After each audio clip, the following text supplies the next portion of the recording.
I never loved you, Elena. Not for a single day. 11 months of marriage. 11 months of silence at the breakfast table of cold sheets of pretending. And Dante Salvatore said it like he was ordering coffee. Elena Bellini didn't cry. She didn't scream. She just stood there holding the coffee cup her mother gave her as a wedding gift, and for the first time in her life, she felt the weight of a woman who had nothing left to lose. Before we go any further, please hit that subscribe button, turn on the notification bell, and tell me in the comments what city you are watching from tonight. I want to see how far this story travels. Now, let's begin. The coffee cup shattered on the marble floor. Elena hadn't meant to drop it. Her fingers just opened, like her body understood before her mind did. 11 months of marriage and the man sitting across from her at that long, ridiculous dining table had just told her the truth she'd been too afraid to ask about. Dante didn't flinch when the porcelain broke. He didn't even look down at the pieces. He folded his newspaper once precisely the way he folded everything in his life, his shirts, his secrets, his wife, and took a slow sip of his espresso. Maria will clean it up, he said. Elena stared at him. Her hands were still hovering in the air where the cup used to be. That's what you have to say to me. What else is there to say? You just told me our entire marriage was a lie, Dante. He finally looked at her. Those dark eyes, the ones that used to make her knees weak at the altar 11 months ago. Now they look like two closed doors. I told you the truth, he said. There is a difference. Elena felt something crack inside her chest. Not her heart. Her heart had cracked a long time ago, somewhere around month 3 when she realized her husband slept in a separate wing of the house. No, this was something deeper. This was pride. This was the last thing she had left, and he had just taken it from her over breakfast. Say it again. Her voice was shaking, but she didn't care. Look at me and say it again. Elena. Say it, Dante. He set the espresso down. His jaw tightened just slightly. It was the first real reaction she'd seen from him in weeks. I never loved you, he said. I married you because your father asked me to, because he had something I needed, and because protecting you kept his people loyal to me after he died. That's all this ever was. The silence that followed was the loudest thing Elena had ever heard. Somewhere in the house, a grandfather clock ticked. Maria, the housekeeper, was probably listening from the kitchen. The 2 guards outside the dining room door were almost certainly listening too. Everyone in that house heard the moment Elena Bellini's marriage officially died, and not one of them moved. 11 months, Elena whispered. I beg your pardon. 11 months, Dante. I have been your wife for 11 months. I sat next to you at your mother's funeral. I held your hand when they lowered her casket. And you're telling me that the whole time I was just insurance. Don't be dramatic. Dramatic. Her voice cracked the word in half. She stood up so fast her chair scraped against the marble, and the sound echoed through the vaulted ceiling like a gunshot. Dante watched her, calm, controlled, the same way he watched his men when they made mistakes. You told me you would learn to love me, Elena said, on our wedding night. You sat on the edge of that bed, and you told me, give me time, Elena. Do you remember that? I remember. Was that a lie too? He hesitated, just for a second, but Elena saw it. It wasn't a lie. Lie, he said carefully. It was a kindness. A kindness. You were 23 years old. Your father had just died. You were terrified. It would have been cruel to tell you the truth that night. So you waited 11 months to be cruel. I waited 11 months because it didn't matter. And there it was, the real knife. Not the words themselves, but the way he said them, like he was explaining arithmetic to a child. It didn't matter. She didn't matter. The vows didn't matter. The way she cried herself to sleep for the first month didn't matter. The way she'd slowly, stupidly started to hope didn't matter. Elena sat back down. Her legs simply stopped working. Why are you telling me now? Why are you? Dante picked up his espresso again. Because Alessandro Russo is coming to dinner Friday, and I need you to smile at him. I need you to look like a happy wife, and I don't want you to mistake anything I do in front of him for affection. I thought it was time you understood what this is. So this is a business briefing. This is a courtesy. A courtesy. Yes, Elena, a courtesy. Most men in my position wouldn't have told you at all. Her laugh came out dry and cracked like something dying in a desert. Should I thank you, Dante? Should I write you a card? He didn't answer. He just finished his espresso, stood up, and buttoned the top button of his suit jacket. He was leaving. He was actually going to walk out of the room after gutting her over a plate of breakfast pastries. "Where are you going?" she asked. "I have a meeting in the city." "Of course you do." "Elena." He paused at the doorway. Wait, he didn't turn around. "Try to rest today, you look tired."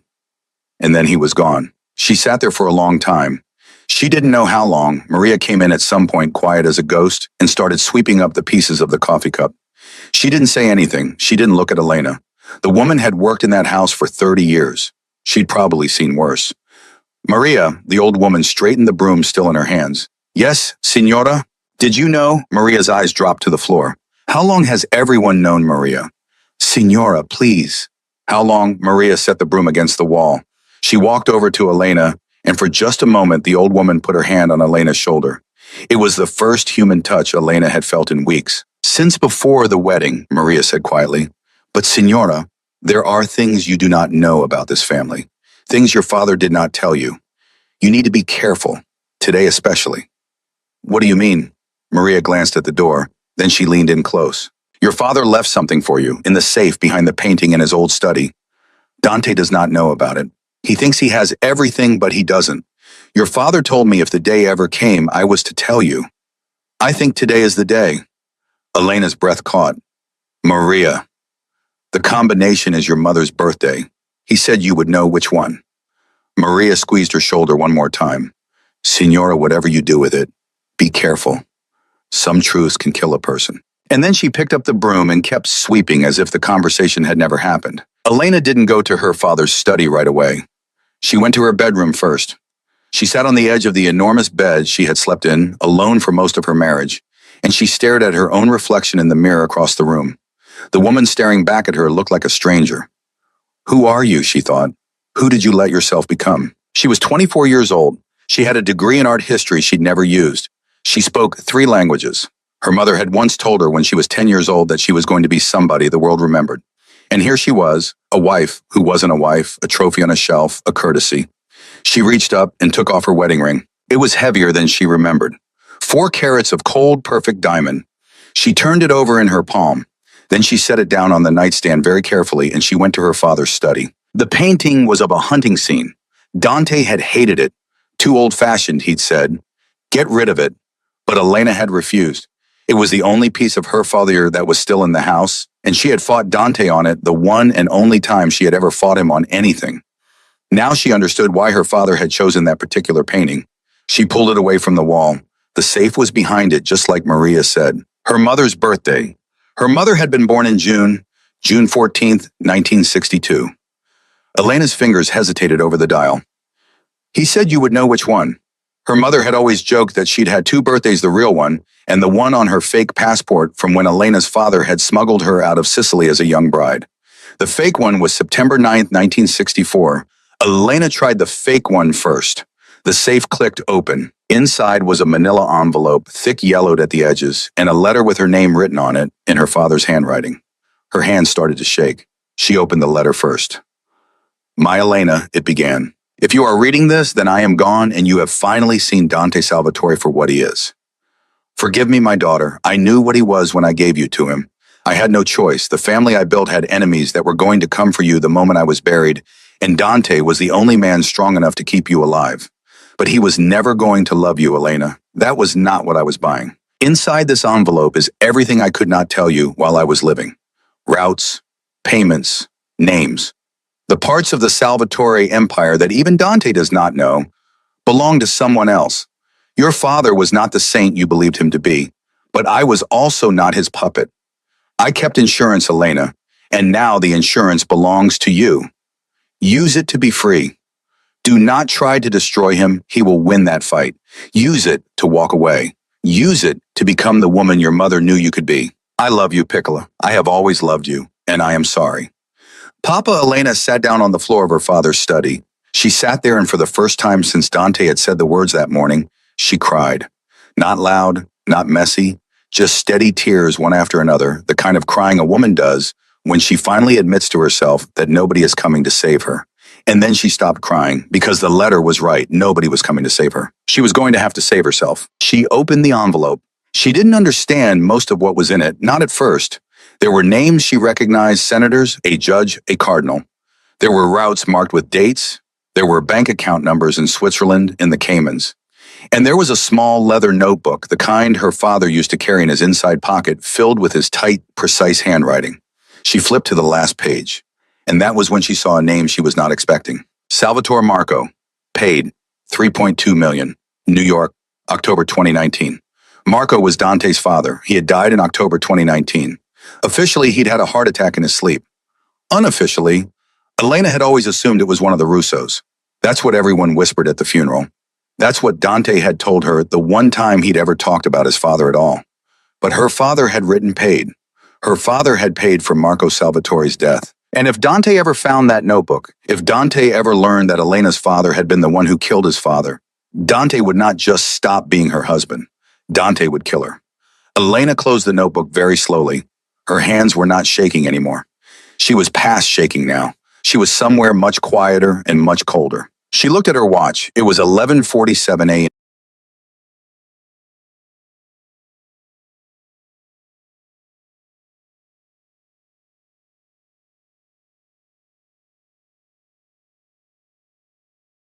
He would be gone at least until evening. Maria would cover for her for as long as she could. The guards at the gate changed shift at noon, and for 15 minutes the east gate was unmonitored. Elena knew because she had watched it every day for 11 months, even though she had never admitted to herself why she was watching it. She had 12 minutes. 12 minutes to pack a bag, take the envelope, leave the ring, and walk out of the Salvatore estate for the last time. She went back to her bedroom. She pulled a small leather travel bag out of the closet. She threw in a change of clothes, the small amount of cash she had hidden in her tampon box, $5,000. She had been skimming from the household account for months without knowing why her passport and the locket her mother had given her on her 16th birthday. She stopped at the nightstand. She looked at the wedding ring one more time. And then she picked up a piece of her wedding stationery, the cream-colored paper with Elena Bellini Salvatore embossed in gold at the top, and she wrote 3 words on it. You were right. She folded the paper, set it next to the ring, and she left. Maria was waiting at the servant's door by the kitchen. She had a coat, one of her own, plain black wool, and a scarf to cover Elena's hair. The east gate, Maria whispered, handing her the coat. There's a taxi waiting on Via Vicenza. Don't tell the driver your name. Don't use your phone. And Signora, yes. Maria pressed something into Elena's hand, a small silver cross on a thin chain. This was your mother's. She gave it to me the day you were born. She said if Elena ever needs it, you give it to her. I think she knew. Elena didn't have words. She just nodded, and she hugged the old woman for one long second, and then she slipped out the servant's door into the garden. The east gate was 30 yards away. She walked fast, but not too fast. Head down, scarf up. She could hear her own heart in her ears. She could hear the gravel under her shoes. She could hear a gardener somewhere behind her whistling, unaware that the signora of the house was walking out of her marriage with a bag in her hand. She reached the gate. It was unmonitored, just like she'd known it would be. She pushed it open. And for one terrible second, 1 second that stretched out into what felt like an hour, Elena Bellini stood with 1 foot inside the Salvatore estate and 1 foot on the street, and she thought, what if I can't do this? What if I'm not strong enough? What if he finds me? And then she thought about Dante's voice that morning. It didn't matter. She thought about 11 months of sleeping alone. She thought about her father's letter. She thought about her mother who had once told her that she was going to be somebody the world remembered. She stepped through the gate. The taxi was exactly where Maria had said it would be. The driver didn't say anything when she got in. He just looked at her in the rearview mirror, and he nodded once, and he pulled away from the curb. Elena watched the Salvatore estate shrink behind her through the back window. The tall iron gates, the cypress trees, the long white driveway where 11 months ago she had walked in a wedding dress, a stranger on her father's arm, 23 years old and terrified and hopeful. The gate swung shut. She didn't know it yet. The taxi was still turning the corner. The driver was still silent. Her hands were still clutching the silver cross in her pocket, but she would never see those gates again. Not from the inside. And somewhere in a restaurant in the city, Dante Salvatore was sitting down at a corner booth across from a man he needed to impress, glancing at his watch, expecting his wife to be at home. He had no idea she was already gone. He had no idea what she was carrying. He had no idea that the last thing he had said to her that morning, "Try to rest today, you look tired," was the last thing he would ever say to her as her husband. The taxi turned onto the main road, and Elena Bellini, for the first time in 11 months, for the first time since her father had died, maybe for the first time in her entire life, breathed in all the way to the bottom of her lungs. Then she closed her eyes, and the envelope on her lap, heavy with her father's secrets, felt like the only real thing she owned in the world. The taxi driver finally spoke after 15 minutes of silence. "Signora, where am I taking you?" Elena opened her eyes. She hadn't thought that far. She'd thought about leaving. She had not thought about arriving. "Just drive," she said, "north, away from the city center." "Signora, I need an address. The dispatcher. I'll pay you in cash. Triple the meter. Please, just keep driving." The driver looked at her in the mirror. He was older, maybe 60, with tired eyes and a wedding band on his finger. He saw her. He saw all of her. The good coat that wasn't hers. The scarf pulled too tight. The shaking hands clutching a leather bag in her lap. He had driven a lot of women in his life, and he knew what a woman running looked like. "Okay, Signora," he said quietly. "North," Elena exhaled. She pulled her phone out of her pocket. Her fingers hovered over the screen. Maria had told her not to use it. Dante had bought her that phone. Dante paid for the service on that phone. Dante had people who could find a phone within 30 seconds of it being turned on. She rolled the window down and dropped it into the street. It bounced twice on the asphalt behind them and disappeared. "Signora," the driver said, raising his eyebrows in the mirror, "I don't want to be found. Whoever you're running from, Signora, are they dangerous?" Elena almost laughed. "Yes." "How dangerous?" "You don't want to know." The driver was quiet for a moment. Then he reached under his seat and pulled out a second phone. An old one, a flip phone with a scratched screen. He handed it back to her without looking. "Prepaid," he said. "No name. I keep it for emergencies. You take it." "Why would you do that for me?" "Signora, 30 years ago, my sister married a man who told her she was lucky he was willing to have her. One night she ran. Nobody helped her. They found her in a ditch outside Bergamo 3 days later." He met her eyes in the mirror. "So today I help you. That's why." Elena's throat closed. "Thank you," she whispered. "Don't thank me yet. Tell me where I'm taking you, and let's see if we can get you there alive." Across the city, Dante Salvatore was laughing. It was a rare sound. His men at the table noticed it, the way his shoulders loosened, the way the skin around his eyes crinkled. Alessandro Russo had just told a story about his grandson, 3 years old, who had tried to pay for gelato with a wedding ring he had stolen off his grandmother's dresser. Dante was laughing because it was a good story. He was laughing because the meeting was going well. He was laughing because Russo had just agreed in principle to a truce that Dante had been working toward for 2 years. He was laughing because for exactly 43 minutes he had forgotten about the conversation at breakfast. Then his phone buzzed on the table. Dante glanced down. It was Maria. The laugh died on his face. Maria did not call him. Maria had never called him. In 11 months of marriage, the housekeeper had never once picked up a telephone to speak to Dante Salvatore directly. She communicated through the butler, through notes left on his desk, through small nods when he passed her in the hallway. If Maria was calling him, something was wrong. "Excuse me," he said to the table. He stood up and walked to the corner of the restaurant. "Maria, what is it?" "Signore." Her voice was shaking. "I'm sorry to disturb you. I went to bring the Signora her lunch, and she's not in her room. She's not in the house." Dante went very still. "What do you mean she's not in the house?" "I've looked everywhere, Signore. The garden, the library, her father's study." "Her father's study?" Maria paused a second too long. "Yes, Signore. She wasn't there either." "Maria," his voice dropped an octave. "When was the last time you saw her?" "This morning, Signore, after breakfast. She went upstairs to her room. She said she had a headache." "What was she wearing?" "A cream dress, the one you bought her in Milan." "Has she taken a bag?" "Signore, I don't know. I didn't check her closet." "Check it now." There was silence on the line. Footsteps, a door opening, the sound of hangers sliding. And then Maria's voice, small and careful. The voice of a woman who had rehearsed this exact moment. "Her travel bag is gone, Signore, and her passport." Dante closed his eyes. "Signore, call the gate. Ask them who left the house today." "Already did, Signore. They say no one left through the main gate." "The east gate. It's unmonitored during the shift change, Signore." "I know when it's unmonitored, Maria." His voice was now so quiet it was almost gentle, which was the most dangerous sound Dante Salvatore ever made. "That's the point. That's why I asked." "Yes, Signore. I'm sorry, Signore." "Maria." "Yes. Did my wife say anything to you this morning?" Another pause. "No, Signore." She was quiet. "Quiet." "Yes, Signore." Dante opened his eyes. He looked at Alessandro Russo across the restaurant, who was waiting for him to come back to the table, and he raised one finger 1 minute, and Russo nodded understandingly. Maria, listen to me very carefully. You are going to stay in the house. You are not going to call anyone else. You are not going to tell anyone what you told me. If my wife comes back, you tell her I love her and I am on my way home. Do you understand? Yes, signore. Good. He hung up. He stood there for 10 seconds, his hand flat against the wall, and he breathed.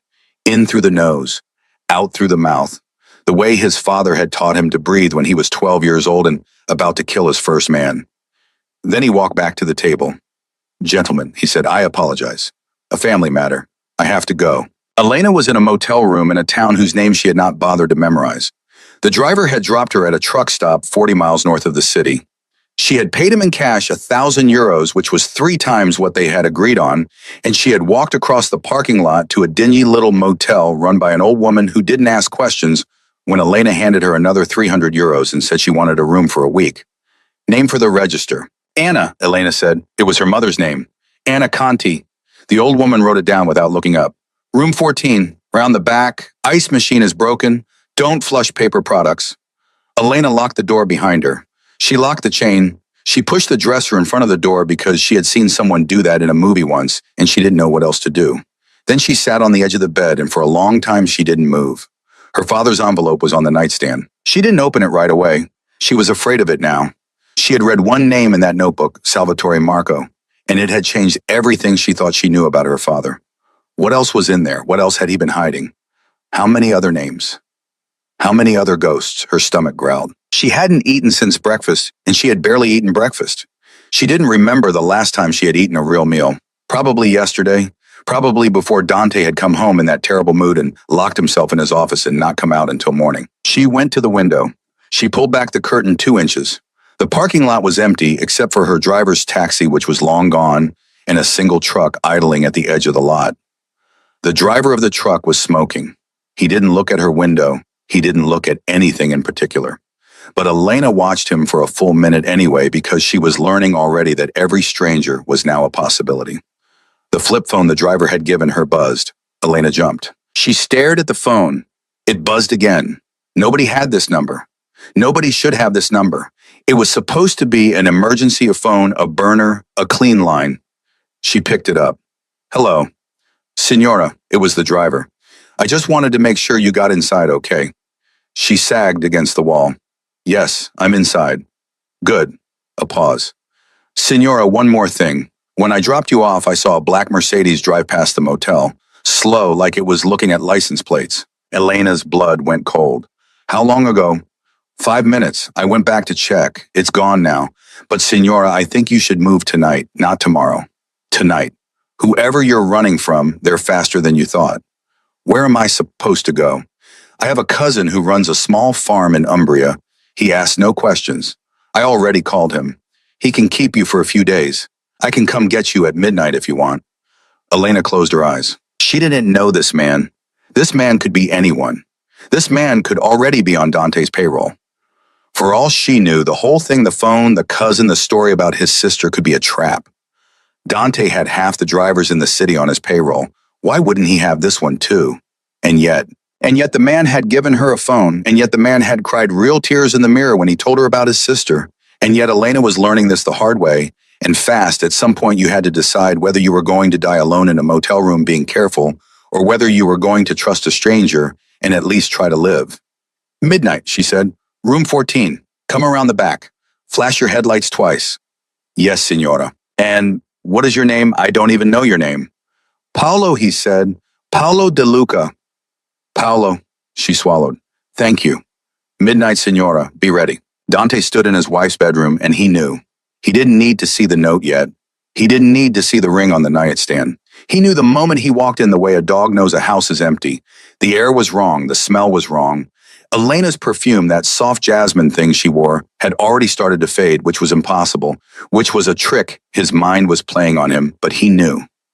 Then he saw the ring. 4 carats of perfect diamond sitting on the cream-colored paper with her name at the top. You were right. 3 words. He read it 3 times.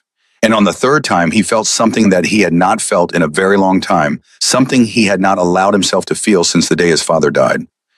He felt afraid, Smit, not of losing her. Dante Salvatore did not lose things, and he certainly did not fear losing a wife he had just told 12 hours ago that he did not love. No, he was afraid of something much more specific and much more terrible. He was afraid because he had married Elena Bellini for a reason. He had married her because her father, Giovanni Bellini, the old lion of the North, had something. Something in a safe somewhere. Something nobody could find after Giovanni died, no matter how many rooms they tore apart, no matter how many floorboards they pulled up. Dante had been married to Elena for 11 months, and one of those months he had spent carefully, systematically searching her father's study while she was out. He had never found it. And if Elena had found it and taken it with her, Matteo, he shouted. His second in command appeared in the doorway within 3 seconds. Yes, boss. The study, her father's study. Check the safe. What safe? Behind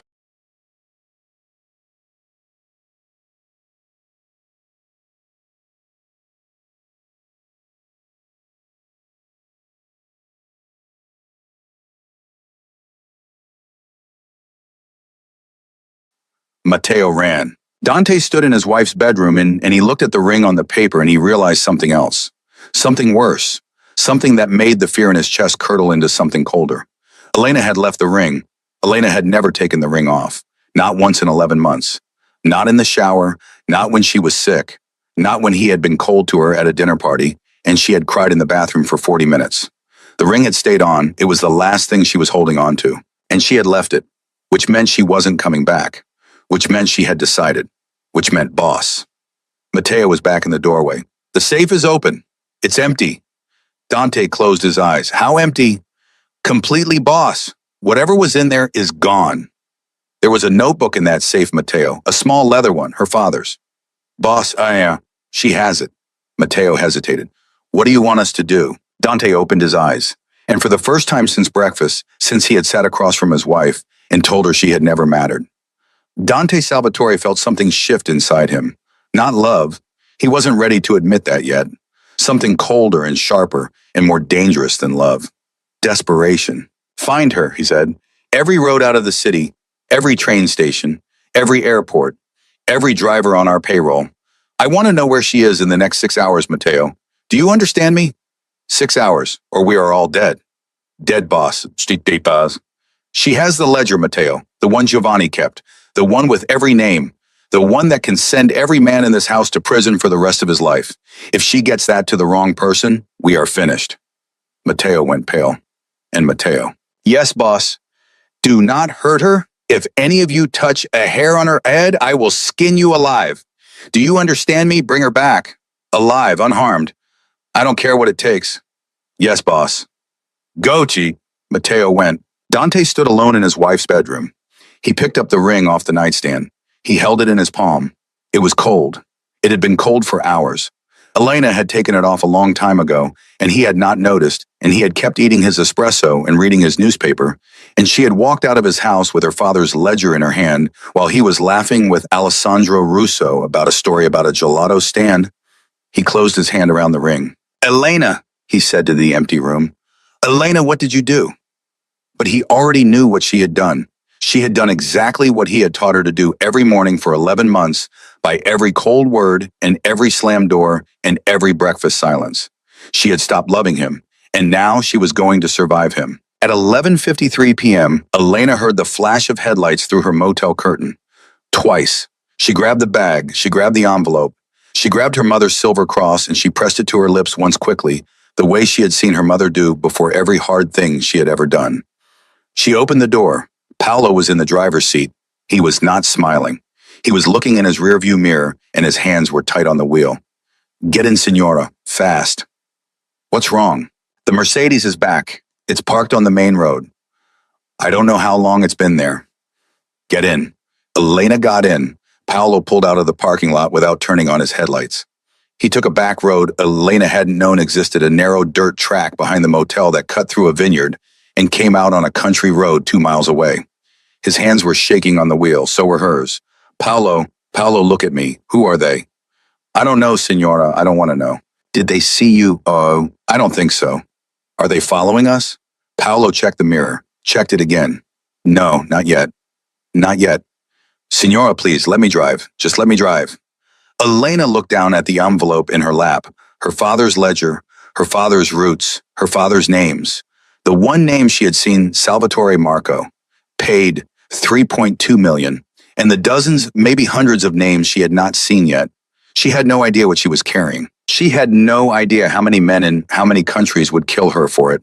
And somewhere behind her in a house she would never see again. Her husband, the man who had told her he never loved her. The man who had broken her in half over breakfast was sitting in her bedroom holding her wedding ring, and he was learning for the first time in his life what it felt like to lose something he had not known he owned. Elena did not know any of that. All she knew as Paolo's old taxi bumped down the dirt road in the dark was that she was still alive, and that for tonight at least was going to have to be enough. Enough to get her through the night. That was all Elena could ask for now. Paolo drove without speaking for almost an hour. Elena didn't push him. She could see his hands on the wheel, the knuckles white, the wedding ring catching the dashboard light every time he made a turn, and she understood that he was doing the math in his head. How far? How fast? Which roads had cameras? Which didn't? What he would say to his wife when he got home at 3 a.m. smelling like diesel in fear. Paolo. Yes, signora. Your wife.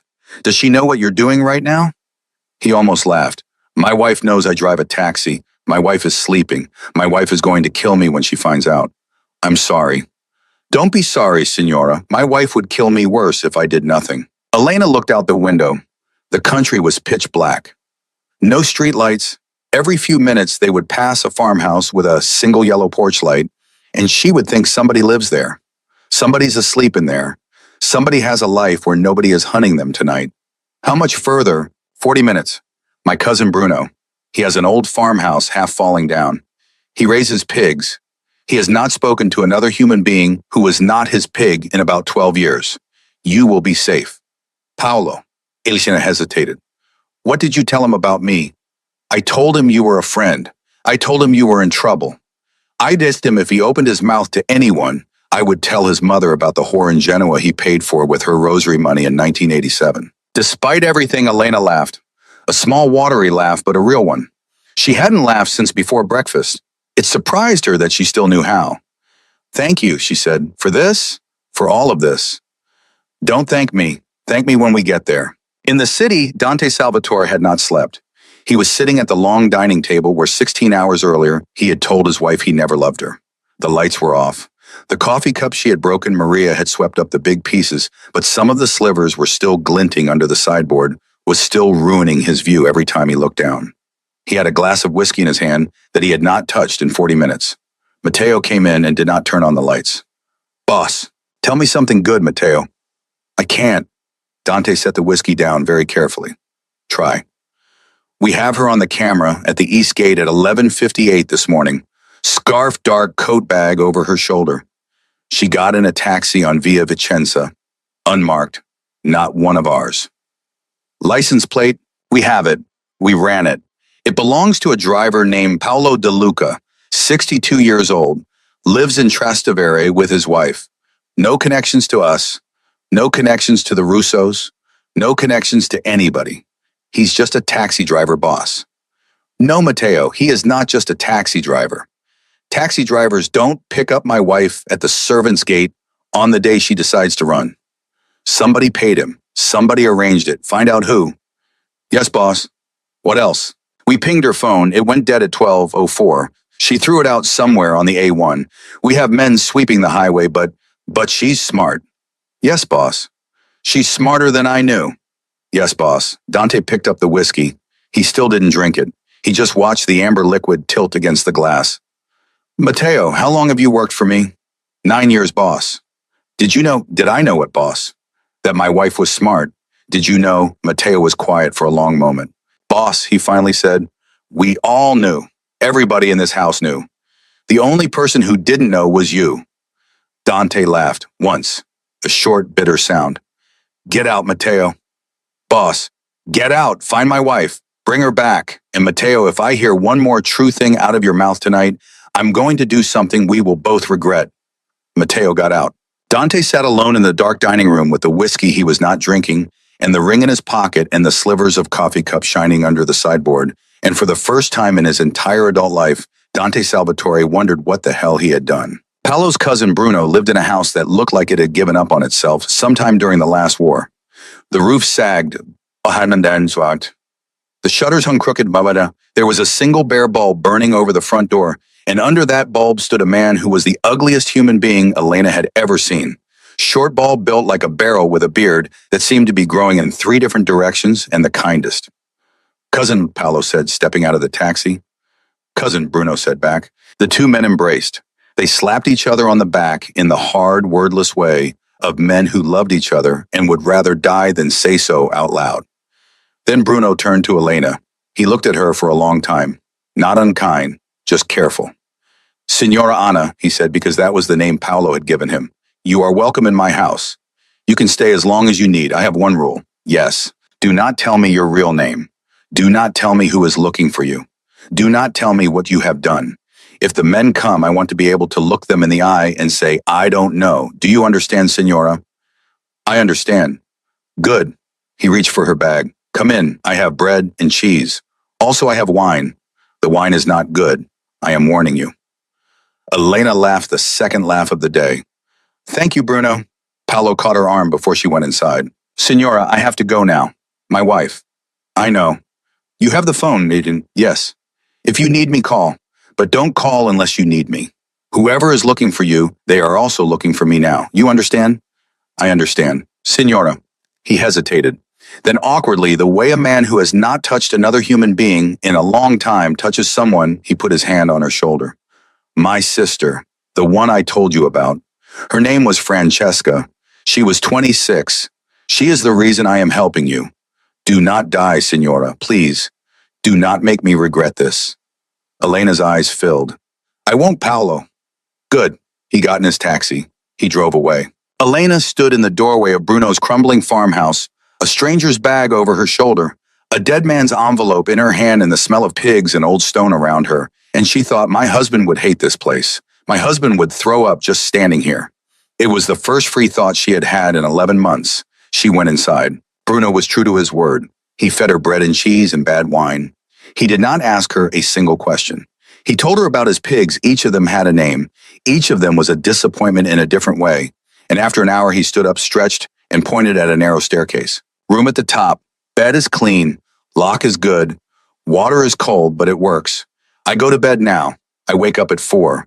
If you hear somebody in the kitchen at 4, it is me, not the men who are looking for you. If it is the men, I will shoot them. I have a gun. It is not a good gun, but it shoots. Bruno. Sleep, Signora. Tomorrow you decide what to do next. Tonight you sleep." He went to bed. Elena climbed the stairs. The room was tiny, a bed, a chair, a wooden crucifix on the wall, and a window that looked out on nothing but darkness. She sat on the bed. She put the envelope on her lap, and finally she opened it all the way. She read for 3 hours. She read the ledger first. Every page, every name. By the time she got to the middle, she was no longer crying. She was past crying. She had moved into a place beyond crying, a cold, clear place where her father was a stranger, and her mother was a stranger, and her own life was a stranger, and all she had was a leather notebook in her hands. Her father had been worse than she thought. Not a soldier, not a protector, not the old lion of the North who had kept his family clean while dirty men circled. No, her father had been the architect, the man who drew the maps, the man who told the dirty men where to go and what to do when they got there. And somewhere around page 40, she saw a name that made her stop breathing. Bellini Sophia. Payment arranged. 1.8 million. Palermo, July 2003. Sophia, her mother. Elena's mother had died of cancer. That was the story. That had always been the story. Elena had been 11 years old and her mother had died of cancer in a hospital in Rome, and her father had sat at the edge of Elena's bed and held her hand and cried real tears, and he had said, "I could not save her, Piccola. I tried." Payment arranged. 1.8 million. Palermo, July 2003. Her mother had died in August 2003. 1 month later, Elena closed the ledger. She sat on the edge of the bed in a stranger's farmhouse, in a room that smelled like dust and old wood, and she felt something inside her that she had never felt before in her entire life.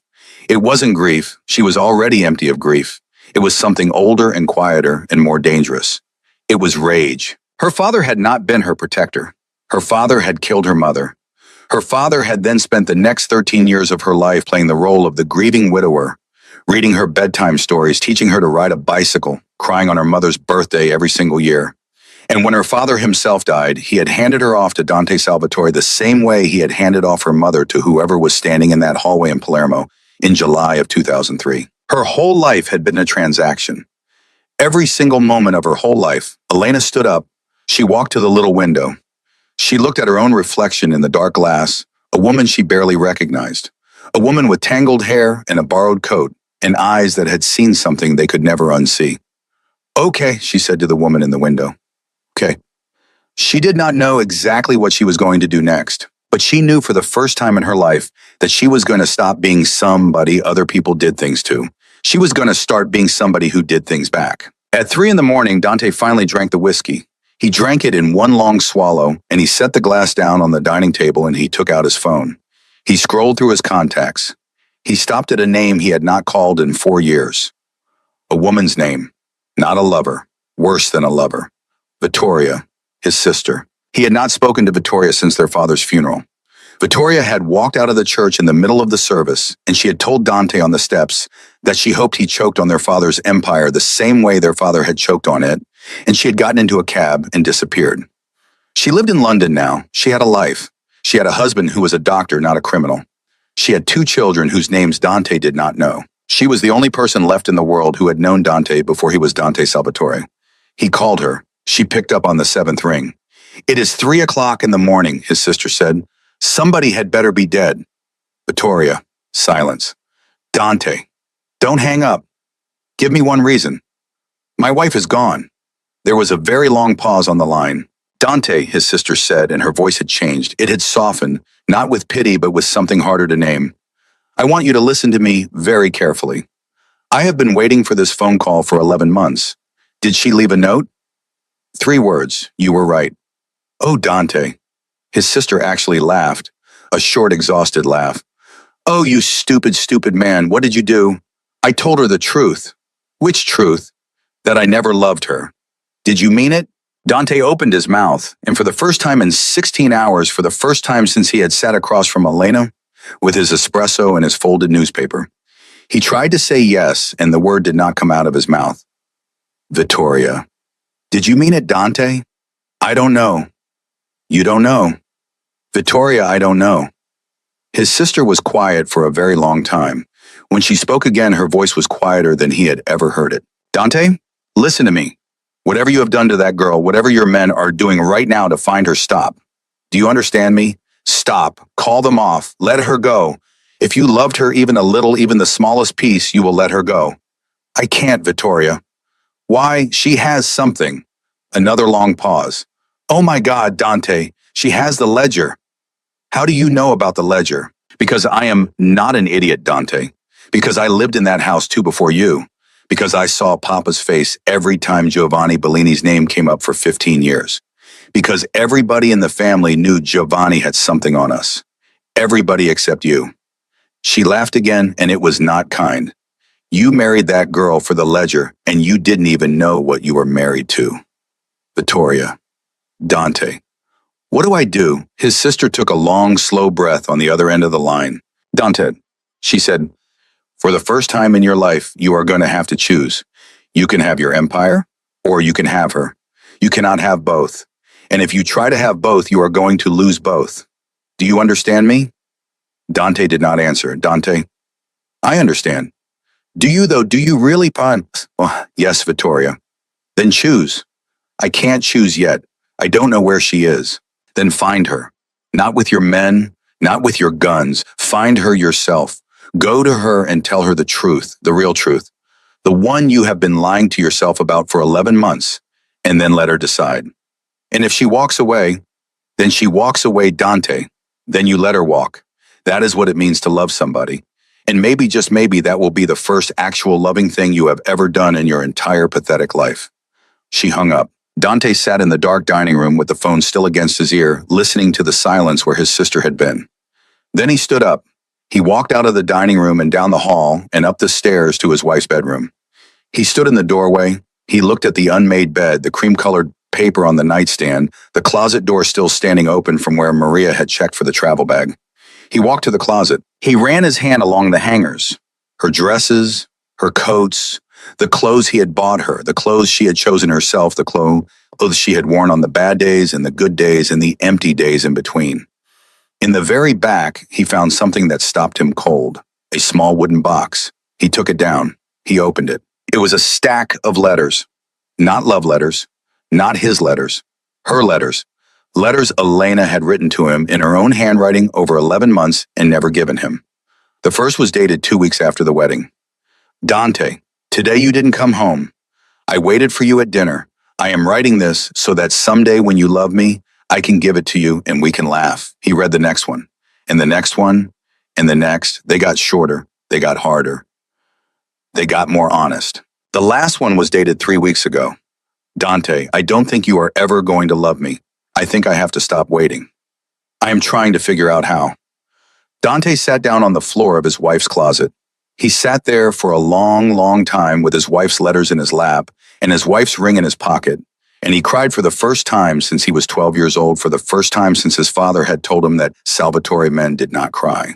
He cried quietly. And somewhere 40 miles away, in a tiny farmhouse on a pig farm in the middle of nowhere, Elena Bellini was sitting at a narrow window with her father's ledger on her lap making a list of names, a list of men she was going to destroy. And at the very top of the list in her own careful handwriting was the name Dante Salvatore. She did not know yet that he was sitting on the floor of her closet crying. She did not know yet that he had read her letters. She did not know yet that somewhere in the middle of the night, something inside the coldest man she had ever met had finally cracked. All she knew was that she was going to burn his whole world down. And she was going to do it with her own 2 hands. She was going to do it with her own 2 hands, and she was going to start before the sun came up. Elena worked at the little table in Bruno's guest room until dawn. She did not sleep. She did not eat. She made 3 piles out of the envelope's contents. Names she recognized, names she didn't, and names she could not believe she was reading. And she wrote a plan on the back of a grocery list she found in the drawer. The plan had 4 steps. Step 1, get the ledger out of Italy. Step 2, get herself out of Italy. Step 3, find a journalist who was not on the list. Step 4, stay alive long enough to see Step 3 through. She looked at the list for a long time, then she crossed out Step 2 and wrote, get Dante to save his own life first. She didn't know why she wrote it. She didn't know when she had decided it. Somewhere between page 40 of the ledger and page 70, she had realized something she did not want to realize, that Dante's name was in the book too, but only twice and only as somebody who had been lied to. Dante had not killed her mother. Dante had not paid for his own father's death. Dante was a monster, but he was a different kind of monster than the one her father had been. And somewhere in the cold, quiet part of her that was doing the math tonight, Elena had decided she was not going to hand her husband's life to the men who wanted his throat. Not for love. She was past love. For something else. Something she could not name yet. At 6 a.m., Bruno knocked on her door. Signora, coffee. She opened the door. He handed her a chip mug. You did not sleep, he said. It was not a question. No, good. Sleep is for people with nothing to do. You have something to do. Drink and come downstairs. Paolo called. He says somebody went to his house last night. Elena's hand closed hard around the mug. Is he alive? Yes, his wife opened the door. They asked about a woman in a cream coat. She said she did not know. They left. But Signora Paolo says they are not policemen. I know what they are. Then you know what we do now. What do we do? Bruno looked at her for a long moment. We move you again, he said. Today, before noon. I have a friend who drives a cheese truck to Switzerland twice a week. He goes this afternoon. You will ride with the cheese. You will not like it. You will smell like Parmesan for a month. But you will be in a different country by tonight. Elena stared at him. Bruno, why are you helping me? He shrugged. Paolo asked. Paolo never asks. That's not enough, Signora. He smiled for the first time since she had met him. It was a bad smile. 2 of his front teeth were missing, but it was real. I raise pigs. All day I watch things be used up. All day I watch things be eaten. Sometimes a man likes to help something not be eaten. Drink your coffee. He went downstairs. Elena drank the coffee. It was terrible. She drank all of it. In the city, Dante had not slept either. He had read every one of his wife's letters 3 times. He had put them back in the wooden box carefully in the order he had found them in. He had carried the box with him downstairs. He had set it on the dining table next to the coffee cup slivers. Then he had called Mateo. Boss, Mateo, I need you to call off the men. There was a silence on the line that Dante had never heard from Mateo before. Boss, say that again. Call them off, all of them. Tell the drivers, tell the trains, tell the airports. Stand everybody down. I don't want her found. Boss, the ledger. I know about the ledger. Boss, if she... Mateo, do you trust me? Yes, boss. Then do what I am telling you to do. I will deal with the ledger myself. You stand the men down. You stand them down in the next hour. Do you understand me? Yes, boss. And Mateo? Yes. After you stand them down, I need a list of every safe house the family owns within 300 kilometers. Everyone, I don't care if we haven't used them in 10 years. I want the list on my desk by 9. Yes, boss. And my car. Which one, boss? The old one. My father's? The one nobody knows. Yes, boss. Dante hung up. He stood in the dining room. He looked at his wife's wooden box. He put his hand on it the way a man puts his hand on a coffin at a funeral. Okay, Elena, he said to the empty room. Okay, I'm coming. Not to bring you back. Just to say what I should have said. He did not know yet that she was already halfway out of the country. He did not know yet that she was not the woman he had said goodbye to this morning. He did not know yet that the wife he was about to chase across 300 kilometers was carrying a list of names in her coat pocket and that his name was still on it. At 10 a.m., Elena climbed into the back of a refrigerated cheese truck. The driver was a man named Stefano. He did not look at her. He did not introduce himself. He opened the back of the truck, pointed at a narrow space behind the last pallet, and said, 4 hours, don't make noise. Don't be sick. I stopped once for the border. If they open the truck, you pretend you are a dead pig, okay? A dead pig. A dead pig does not move. A dead pig does not breathe through its nose.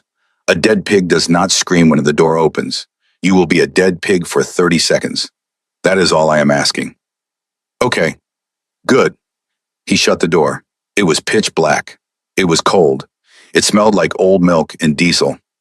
Elena wedged herself behind the pallet and she held the envelope against her chest like a baby. And she did something she had not done since she was 9 years old. She prayed. Not the long prayers her mother had taught her. Not the Latin ones her father had recited every Sunday while his hands bought and sold other men's lives. Just one word over and over, a word her mother had whispered to her once during a thunderstorm when she was too little to understand what the storm was. Hold, hold, hold. The truck started. The truck pulled out.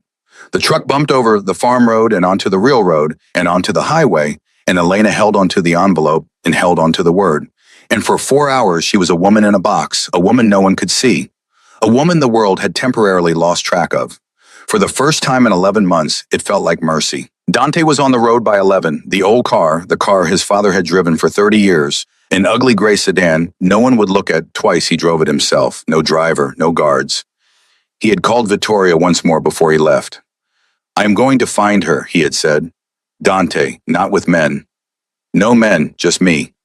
And when you find her, what are you going to say? He had hesitated. I don't know yet. Then don't find her yet. Drive Dante. Drive until you know, because if you show up without the right words, you are going to lose her forever. He had hung up on his sister. She was right. She was always right. He hated that she was always right. He drove north. He did not know why north. Something in him, maybe a husband's last surviving instinct, maybe just a guess, told him she would go north. North was Switzerland. North was a border. North was the direction a woman runs when she is done running in circles. He stopped at a truck stop 2 hours outside the city for gas. He sat in the car for 20 minutes with the engine off. He pulled out his phone.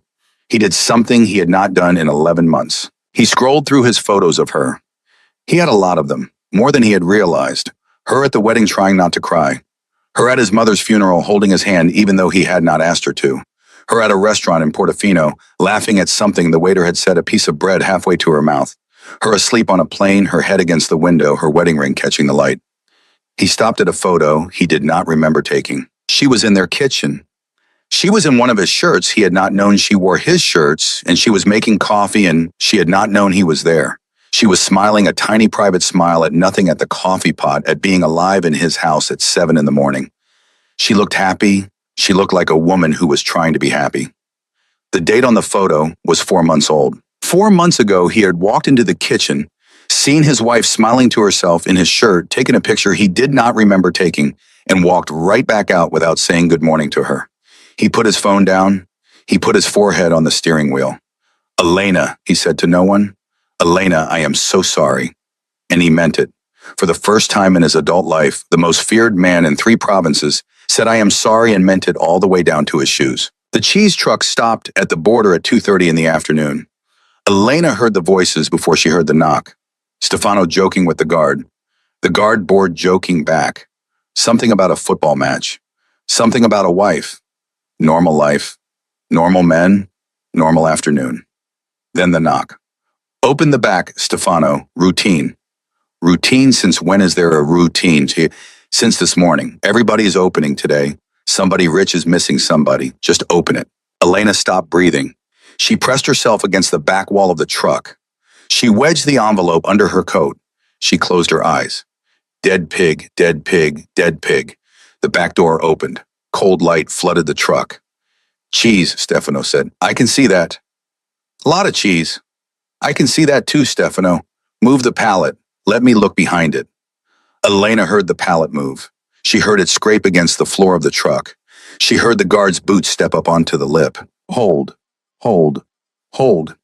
The guard's flashlight passed over her face. She did not move. She did not breathe. She did not open her eyes.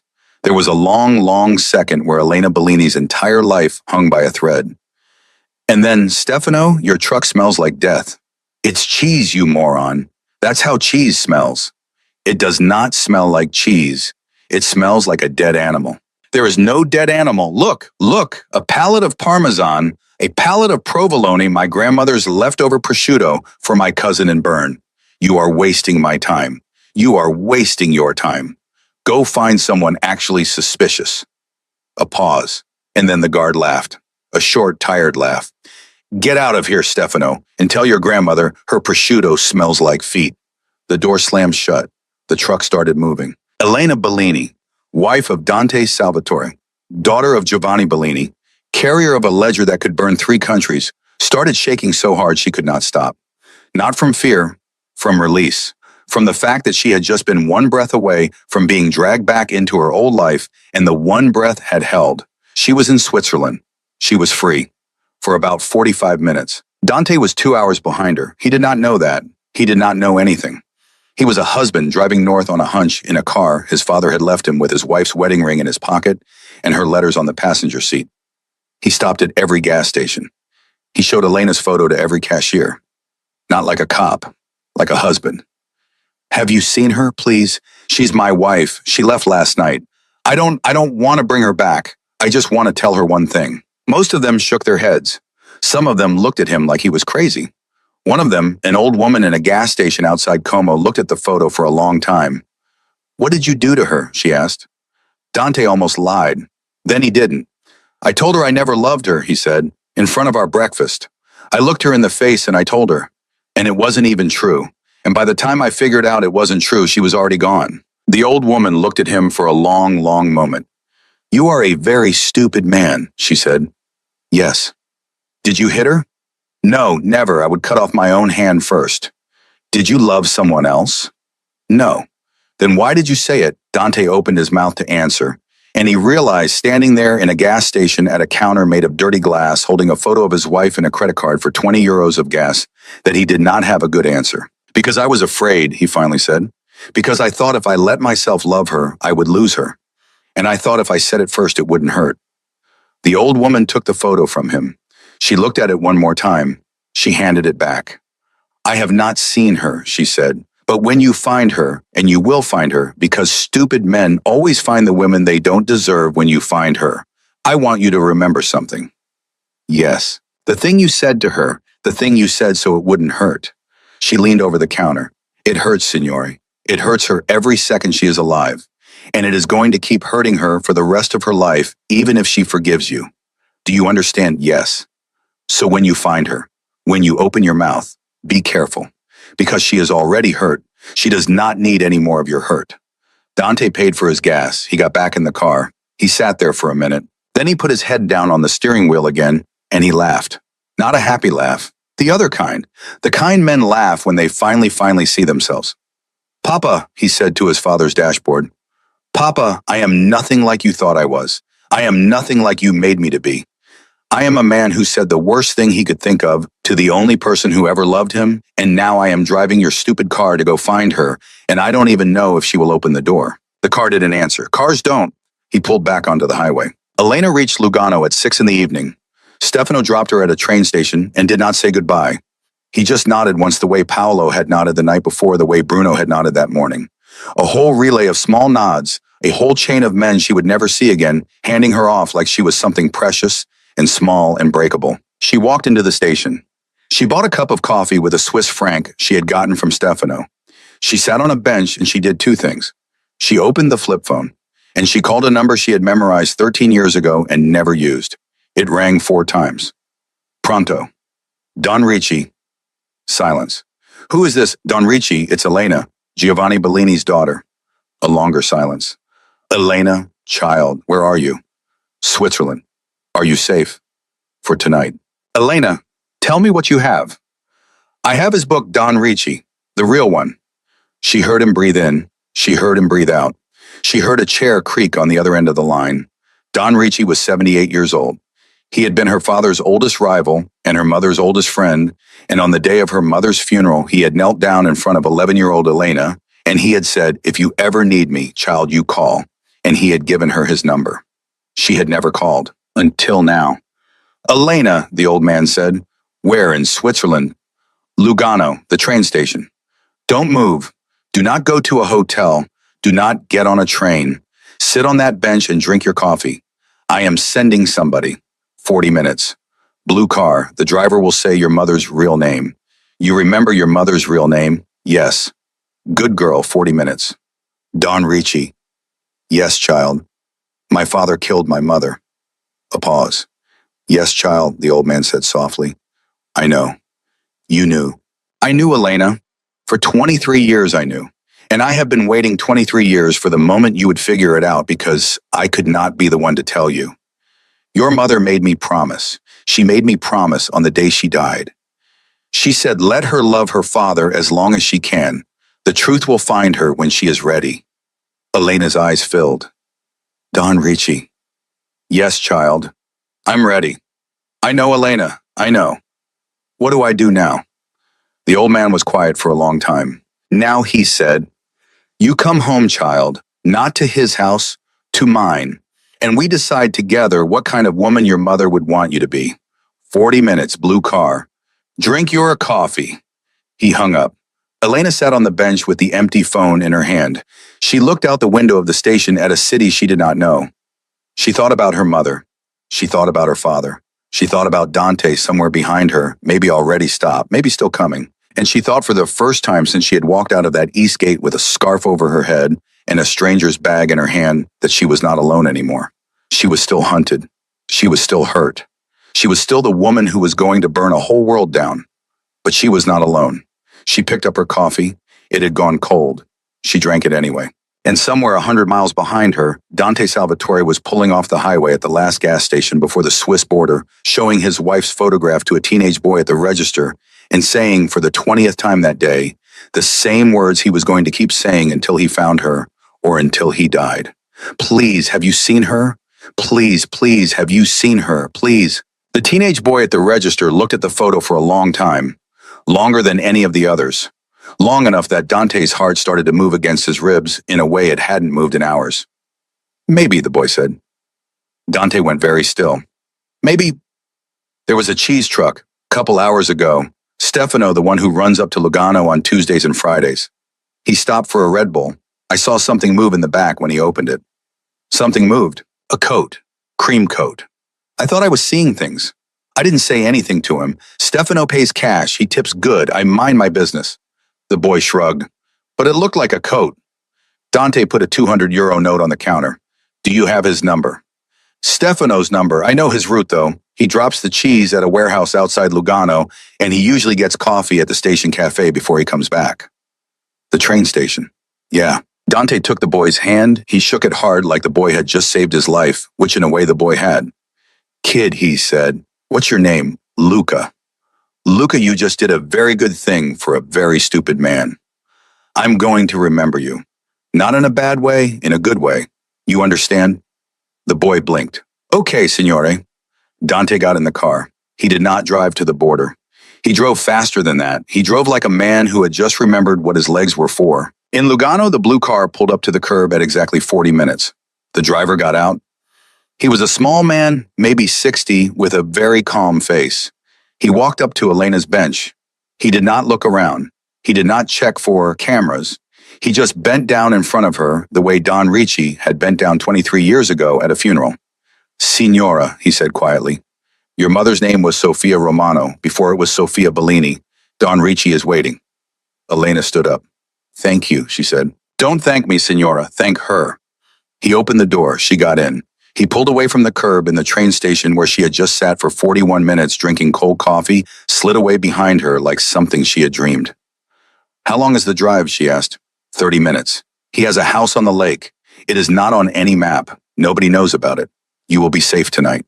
Is he alone? No, Signora. His daughter is with him, and his doctor. He is not well. Elena's hand went to her chest. How unwell?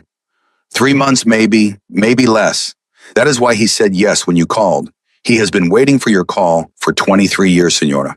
He was afraid he would die before you made it. Elena closed her eyes. For a moment in the back of that quiet blue car, she let herself feel something she had not let herself feel in 2 days. Not fear, not rage, not the cold strategic quiet of a woman making a list of names. Just grief. Just the plain human grief of a girl who had lost her mother twice, once to cancer, and once to the truth, and who was now about to lose the only man left alive who had loved her mother before she was a wife or a widow or a ghost. She breathed through it. Then she opened her eyes. Drive faster, please, she said. The driver nodded. He drove faster. Don Ricci's house was small. Elena had expected something bigger. She had expected a villa marble guards the whole circus of old money and old power. Instead, a cottage, white walls, blue shutters, a garden that had been loved for decades by somebody who knew what they were doing. The driver walked her to the door. He knocked twice. A woman answered, mid-50s, silver hair pulled back, eyes red from crying. Elena. Yes. I'm Chiara. My father has been asking for you for an hour. Please, come. Elena stepped inside. Don Ricci was sitting in a chair by the window wrapped in a blanket. He was smaller than Elena remembered, thinner. His face cut down to bone and skin. But when he saw her, his eyes, which were the same eyes that had knelt in front of her at her mother's grave, his eyes lit up the way old men's eyes light up only twice in a lifetime, at the beginning and at the end. Elena, come here, child. Come closer. My eyes are not what they were. Elena walked to him. She knelt in front of his chair, the way he had once knelt in front of her. He took her face in both his hands. You have your mother's mouth, he said. Do you know that you have her exact mouth? I used to tell your father, I said, Giovanni, that mouth is going to tell you the truth one day, and you are not going to like it. He laughed, and the laugh turned into a cough, and Chiara stepped forward, but he waved her off. I am fine, Elena. Show me the book. Elena took the envelope out of her coat. She placed it in his lap. He opened it with hands that shook a little. He flipped through the ledger. He flipped to the page about her mother. He stopped there. He looked at it for a long time, and then very gently he closed the book and he handed it back to her. Your mother knew, he said. What? Your mother knew, Elena, the week before she died. She found out. She came to me. She told me, Ricci, my husband is going to kill me. I know it. I have seen his eyes, and I told her, Sofia, come with me. Right now. Bring Elena, I will hide you both. And she said no. Why? Because he would have found you, child. He would have hunted you to the end of the world. Sofia knew. She chose. She chose to let him do what he was going to do so that he would never ever look at you the way he looked at her. And she made me promise, Elena, that I would watch you. Not close. Not where anybody could see. Just from far enough that I would know if you needed me. Elena was crying now, openly, without dignity.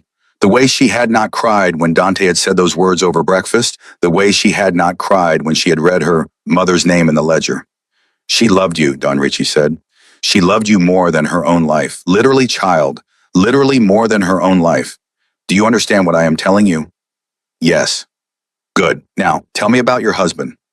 Elena wiped her face. He's coming, she said. How do you know? I don't. I just know. He's coming. The old man nodded slowly. Then we have a decision to make, you and I, because I can make him not come, Elena. I can make a phone call from this chair, and your husband will not make it past the Swiss border. Do you want me to make that call? Elena opened her mouth, and she found that she could not answer. Dante reached Lugano at 8 o'clock at night. He went straight to the station cafe. Stefano was not there. The woman behind the counter remembered him, big Italian man, cheese trucks, drinks, 2 espressos, always tips and coins, but she had not seen him since 4 in the afternoon. Where would he have gone? Home, probably. He lives in Bellinzona. Did he have anyone with him? No, signore. He was alone. He always is. Dante walked out of the cafe. He stood on the platform. Trains came in, trains left. People with suitcases and children and tired faces flowed around him, and he stood still in the middle of them, and he realized something that should have been obvious hours ago. He was not going to find her. Not like this. Not by showing photos to strangers. Not by chasing cheese trucks. If Elena had gotten this far across the border into another country with 24 hours of a head start and a father's ledger in her pocket, then she had not gotten this far by accident. Somebody had helped her. Somebody with more than a taxi and a pig farm. Somebody who knew. He took out his phone. He looked at the photo of her in his kitchen in his shirt, smiling to herself at the coffee pot. Okay, Elena, he said to the photo. Okay, I'm going to stop chasing you. I'm going to sit somewhere, and I'm going to wait. And if you want to come find me, you come find me. And if you don't, I'll know. He booked a room at the cheapest hotel in Lugano. He sent one text to one number. It was Maria's number. If she calls the house looking for me, tell her I am at the Hotel Stella Lugano room 207. Tell her I am not bringing anyone. Tell her I am not going anywhere. Tell her I will wait. Then he turned off the phone. He did not turn it back on. Don Ricci's phone rang at 9:30. He answered on the second ring. He listened for a long time. He said, "Are you sure?" He listened again. He said, "Thank you, Maria. Yes, she's here. She's safe. God bless you." And he hung up. Elena looked at him. "He's at the Hotel Stella," the old man said. "In Lugano, room 207. He came alone. No men, no phones. He told his housekeeper to tell you where he was, and then he turned his phone off. He is sitting in that room right now waiting for you." Elena stared at him. "Maria called you." "Maria has been calling me for 11 months, child. I asked her to. The day you got married, I sent word to her. I said, if anything ever happens to that girl, you call me, and you call me first." He shrugged. "Old men have their ways. So you've been watching from far enough away, the way I promised your mother." "Yes." Elena laughed, a short, bewildered laugh. "My whole life," she said, "has had more people in it than I thought." "Elena, listen to me. This is the moment your mother was preparing you for without you knowing. You have 3 choices. Option 1, I make the phone call. Your husband is a dead man by morning. You inherit his empire through the widow's clause your father put in your marriage contract. Yes, child, there is one. He was not a fool, and you burn it to the ground from the inside. Slow, legal, clean. Option 2. Option 2, you publish the ledger. You give it to the journalists. The whole world burns, including everyone in this book, including me, including your husband, and including possibly you. It is the most honest option. It is also the most likely to get you killed. Option 3. The old man looked at her for a long, long time. Option 3, he said, you go to the Hotel Stella, room 207, you look him in the eye, and you tell him everything. The ledger, your mother, your father, all of it. You let him be for 1 hour a husband instead of a mafia boss. And then you decide not based on what he said over breakfast yesterday, but based on what he says to you tonight, whether he lives or dies. Don Ricci, Elena, I am not telling you to forgive him. I would never tell you that. Forgiveness is not mine to ask for, and I think maybe it is not yours to give. I am telling you that your husband is sitting in a hotel room with his phone off alone, and that is the first honest thing that man has done in his entire adult life. And your mother Elena, would want you to see it with your own eyes before you make up your mind. Elena was quiet for a long time. Can I borrow the blue car? She finally said. The old man smiled. Take it as long as you need. Dante was sitting on the edge of the hotel bed when she knocked. He did not jump up. He did not run to the door. Some part of him, the part that had been a husband before it had been anything else, knew exactly who it was. He stood up slowly. He walked to the door. He opened it. Elena was standing in the hallway. She was wearing the same cream coat she had left the house in. She was carrying the envelope. She was thinner than she had been yesterday. She was older than she had been yesterday. She was a stranger, and she was his wife, and she was the woman in the kitchen smiling at the coffee pot all at once. Elena, don't, she said, don't say anything yet. Let me talk first. He stepped aside. She walked in. She did not sit down. She stood by the window with her back to him, and she started to talk. She told him about the ledger. She told him about her mother. She told him about her father. She told him what her father had done to Dante's father, and she watched him go white, and she did not stop. She told him about Paolo and Bruno and Stefano and Don Ricci. She told him about the list of names in her coat pocket and whose name was on the top of it. When she was done, she turned around and she looked at him. Now you talk, she said. Dante sat down on the edge of the bed. He put his hands on his knees. Elena, I lied to you yesterday. Which part? All of it. The part about never loving you, the part about marrying you for your father. I married you for your father. That part is true, but somewhere in the first 3 months, I stopped being married to you for your father. I started being married to you for you, and I didn't know what to do with it, Elena. I had never loved anybody. My own father taught me that love was a weakness and it would get me killed, and I believed him because I watched him bury a wife and 2 brothers and live to 80 anyway. Dante, let me finish, please.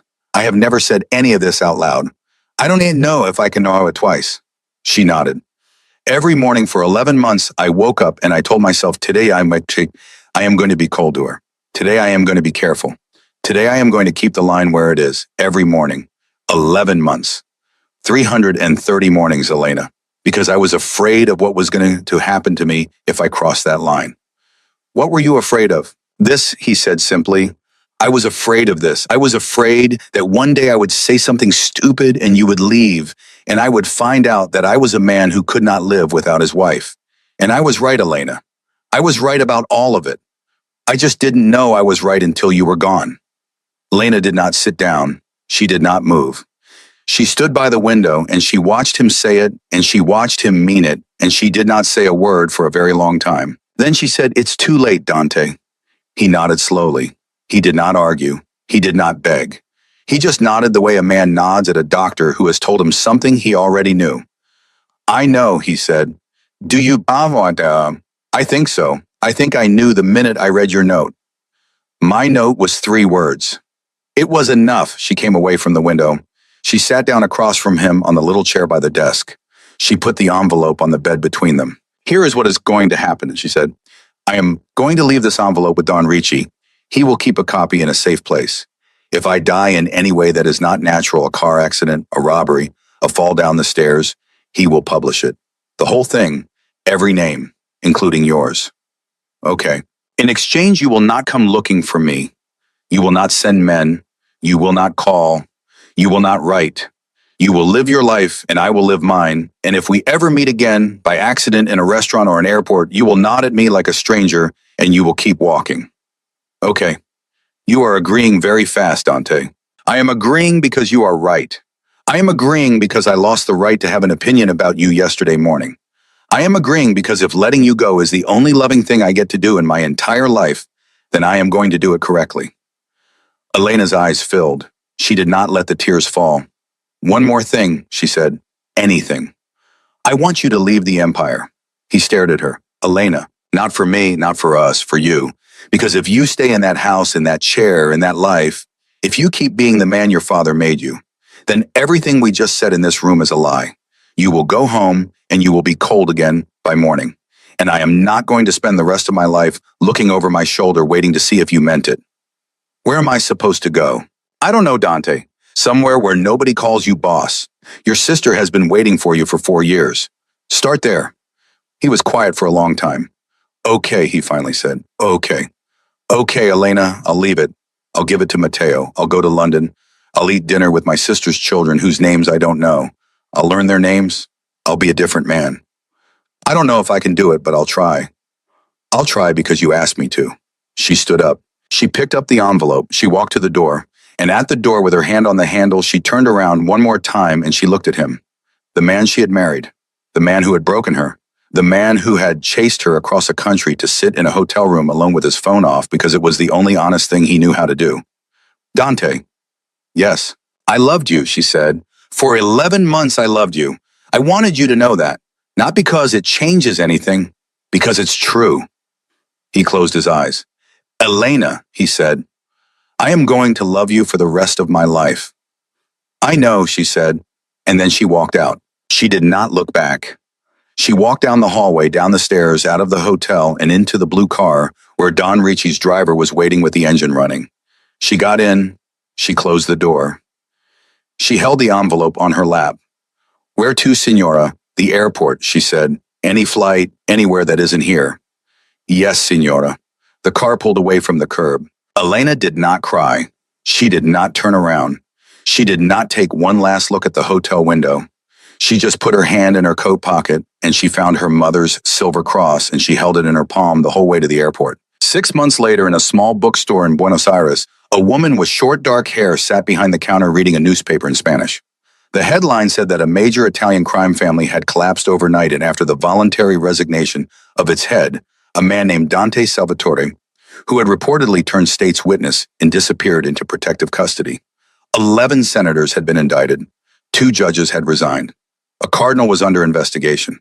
The ledger of evidence anonymously delivered to a journalist in Rome was being called the largest single blow to organized crime in Italian history. The woman behind the counter folded the newspaper. She did not smile. She did not cry.